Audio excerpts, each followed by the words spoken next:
Hogwarts Legacy may still not have a macOS port, but the alternative ways to play it on a Mac have become better and more numerous. So let's have a look at what options we've got in the current year. I did some testing on my M3 Max MacBook Pro, trying out different solutions, and eventually I found 4 great ones that I want to talk about next. If at any point you find yourself overwhelmed with all the information, there is a link to our site in the description where you will find a very structured article on how to play the game. But before you choose which one you want, you'll have to buy Hogwarts Legacy. To help you, we'll leave links in the description to where you can purchase it, and we'll also add links to discounts when such are available. Now let's get to the ways to play it. The first method you can use is Boosteroid, the cheapest cloud gaming service that's actually any good. The main draw of cloud gaming is that your machine doesn't matter so long as you can supply it with around 40 megabits of stable internet. And if you've got a faster connection, you can crank up everything to max even in 4K, and you should be more than fine.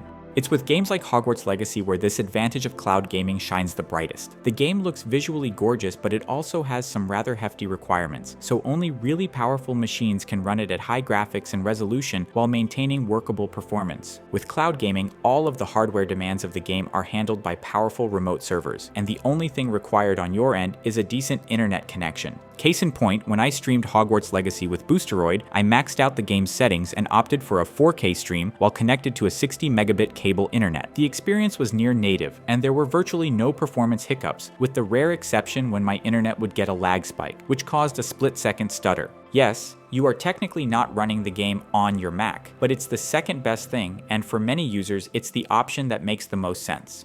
All you have to do to start gaming is follow the link in the description, register for the service, and buy a subscription.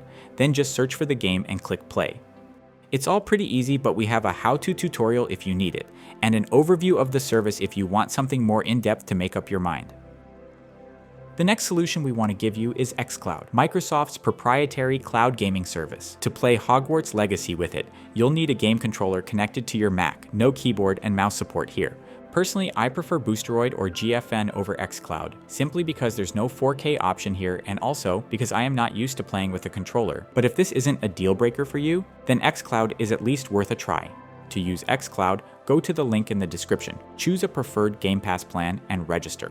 After picking a payment method and starting your subscription, make sure you've got a controller connected to your Mac and then just find the game in the XCloud library and click play.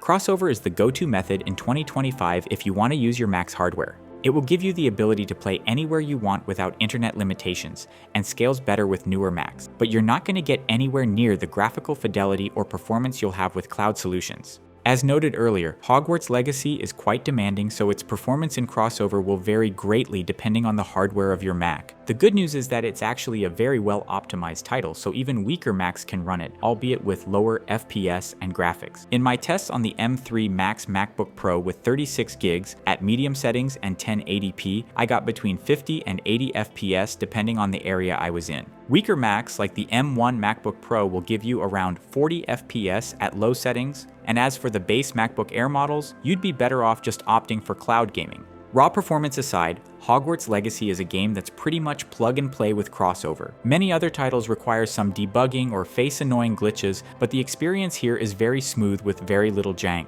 The only bug I came across once was that I wasn't able to save my game and had to restart, losing some progress. From what I gather, this only happens if you've kept the game open for a long time. Also, with this method, you can use mods for single-player games, and there's a 14-day free trial.